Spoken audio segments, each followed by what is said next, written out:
Hello all, I'm Sai and you're watching The Book Dragon. In today's video, I'm bringing to you some of those books which gave me a book hangover. Usually I get book hangovers when I'm not able to move on from what a book gave to me and how I felt after having finished reading that book. And it has not happened like many times for the number of books that I read, but it has happened quite a few times for me in the past, and it is also happening sometimes in this year as well. So I've collected like 8 of those books which gave me massive book hangovers. Without any further ado, let's get into the video and see what are the books that gave me some really strong book hangovers. The first book in this list is an old book, but it's a really goodie, and I'm talking about Catching Fire by Suzanne Collins. If you've been following me for quite a while, you know that I'm not a huge fan for the way in which the Hunger Games trilogy concluded, because I just hate Mockingjay a lot. Okay, I hate the book totally from page 1 to the last page, but Catching Fire is one of my most favorite books, if you ask me, because the amount of fun that I had while reading this book is just so enormous, because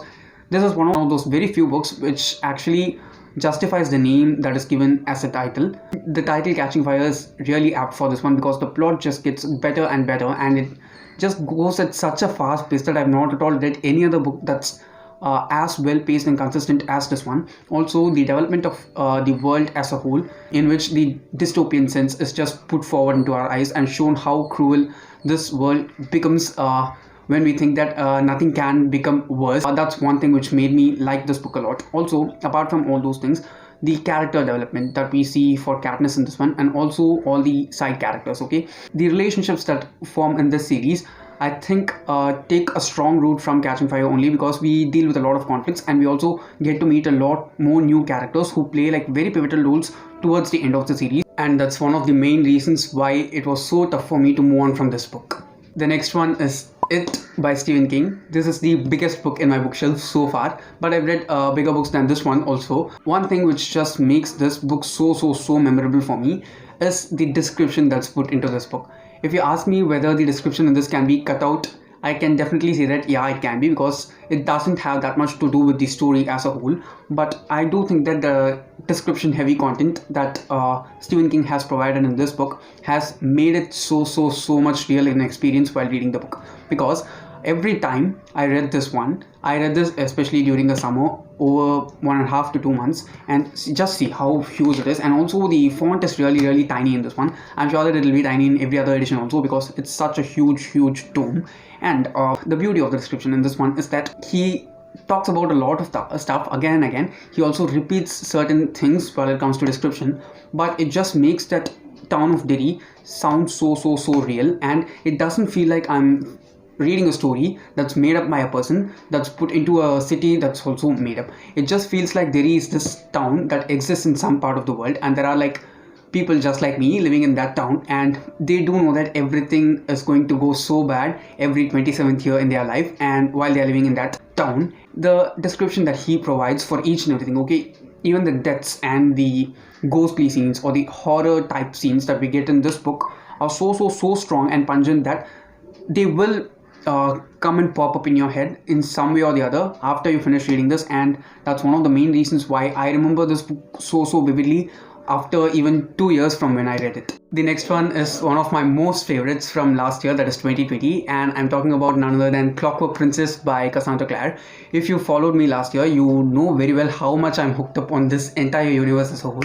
But I should say that of all the books that I've read so far in the Shadowhunter Chronicles, this is my most favorite of all, because the climax of this one is the most satisfying thing that I've ever read in my life. I can very confidently say that until now, of all the books that I've read, Clockwork Princess is the only climax which I just loved and adored, and that didn't seem anything that was wrong about this one, because everyone wanted one of two things to happen, and I'm sure that all those people, including me, got satisfied by the end of this book.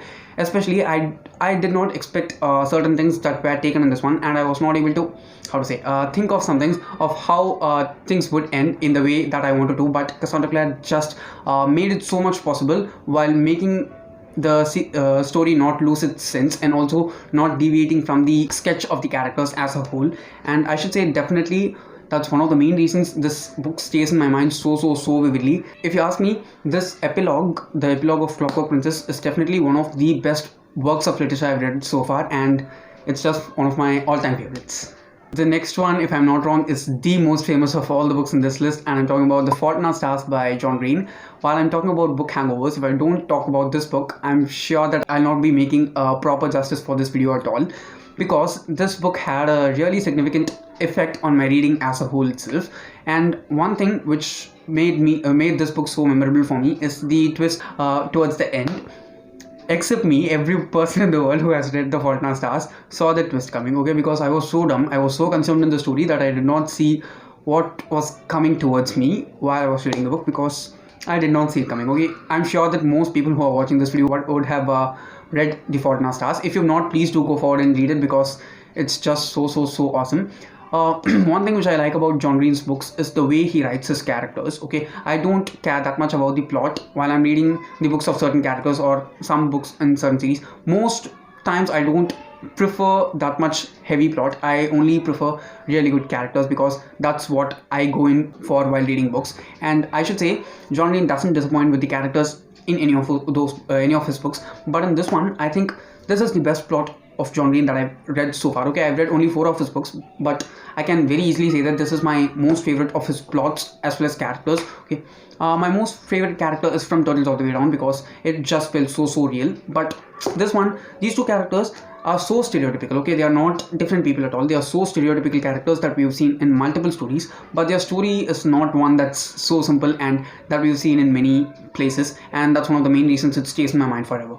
The next one in the list is City of Glass by Cassandra Clare. This is the 3rd book in the Mortal Instruments series. Of all the 6 books in the series, this is my most favorite, because this is kind of the finale for the first half of the series, and it does wrap up a lot of things pretty well, and it opens up new doors for the rest of the series to continue. And also, one thing which I like about this one is the importance that's given to each and every one of the 6 main characters, because not even a single character is left, starting from the Shadowhunters to the Downworlders and also the Mundanes. Everyone is given such good importance, and the importance that's given to Simon in this one is something which I love. Okay, there are multiple things in this book which just stand out for me as a whole.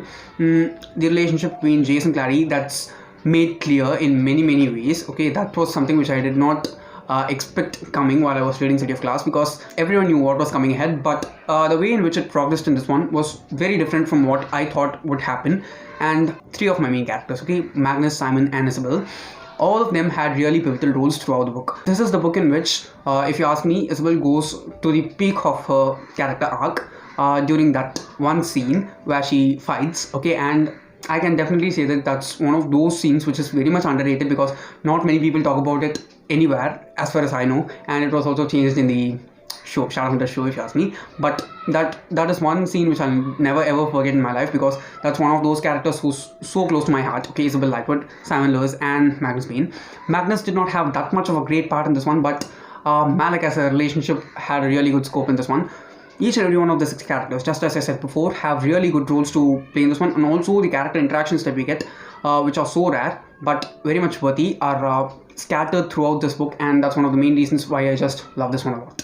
The next one in the list is an adult book, and I'm sure that if people ask me for an adult book to read, this is one of those books which I'll be recommending for sure, and I'm talking about My Dark Vanessa by Kate Elizabeth Russell. This was also one of those books which is my favorites from 2020, okay, and I do think that everyone needs to read this one, because this is one story which needs to be read by everyone and discussed, because the things that are discussed in this one are so important for us as a society. Okay, it doesn't matter what gender you belong to, which part of the society you are from, or how old you are, except the fact that you are an adult, because there are certain scenes in this one which are so difficult. So I definitely not advise anyone who's below 18 to read this, because it's so strong, and it will not let you sleep that easily after having read certain bits and pieces of the story. And I should say that this is one of those books which just pops in my head, and every time I think about certain things about this book, it just makes me so angry. And the anger that this book brings out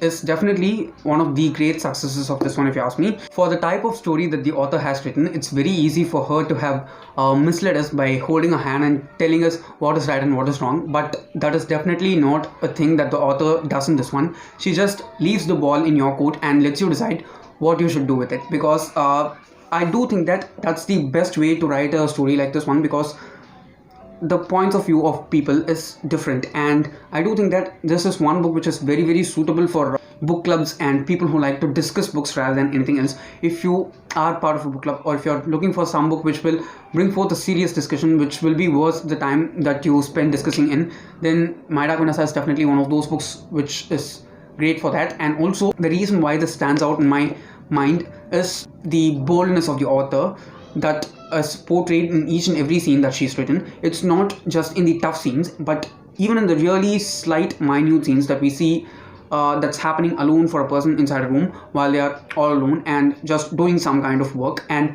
how thoughts get sprung up in our mind, and how PTSD can affect, and how it can be triggered by really little things that can happen in anyone's life. All those things are just excellently discussed in this one, and I can definitely say that this is a must read for anyone who's an adult. The next one in the list is P.S. I Love You by Cecelia Ahern. I can say that the best way to describe the feeling that this book gives to me each and every time is pleasure that's derived from sadness rather than pain, if you ask me, because it's just such a sad story. But while you end reading P.S. I Love You, I'm sure that you will feel fulfilled and you will feel a warmth spreading in your heart, because it's such a beautifully written story in every way. Usually I'm not a person who goes forward and gravitates towards reading romance books, but this one definitely is something which I'll read even multiple times if I have the time to, because it's one of those books which just does it in the perfect way. I'm sure that anyone who likes any kind of romance books will definitely enjoy P.S. I Love You, because it's just written in the best way.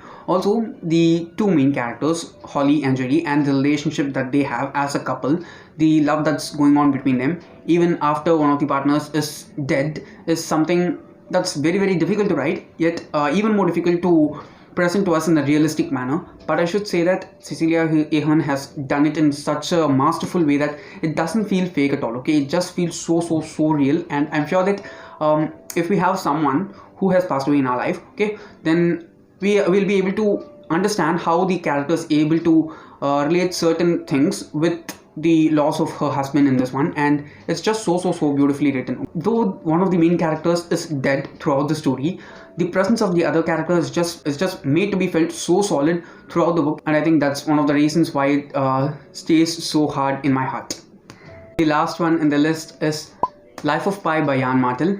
This is one of those books which is very peculiar and very one of a kind, if you ask me. There are multiple romance books and multiple books which just have different unique concepts, but the concept in this one is like way more than unique, if you ask me, and that's one of the main reasons why I think that many people love the story in whatever media they've consumed it, because it's just so totally one of a kind that you'll not be able to see something very similar to this one anywhere, because it's about a boy who's 16 years old and an adult Bengal tiger who are stuck together in a lifeboat in the midst of the sea, and they are almost together in that lifeboat without killing each other for a year, okay, nearly a year. And it's just such a poignant tale, if you ask me. And I do think that the success of this book lies in the characterization of both the boy as well as the tiger, okay. Characterizing a person, making a person feel fleshed out and real as a character is possible for many authors, but I've never ever seen any other author giving so much character to a tiger, okay. It's not even an animal that can be domesticated, it's a wild animal. The strangest fact of all these things is that it's actually based on a true story. That's one thing which just pulled me off my feet, and anytime I come across reading something about a tiger while I'm reading some novel, the book that just pops at my head is this one, Life of Pi and the Tiger Richard Parker, because it's just so excellent. Though the most part of the story, 2/3 of the story actually takes place within a single lifeboat itself, the things that happen within that lifeboat in the minds of both the tiger and the boy, it's just so extreme that it'll never ever leave your life. Okay guys, that's all for today, and if you did enjoy watching today's video, don't forget to give it a thumbs up and also share it to your friends. If you want to get more content from me, do subscribe to the channel, because I publish new videos every Sunday, Tuesday, Thursday and Saturday. Thanks for watching and have a great rest of your day.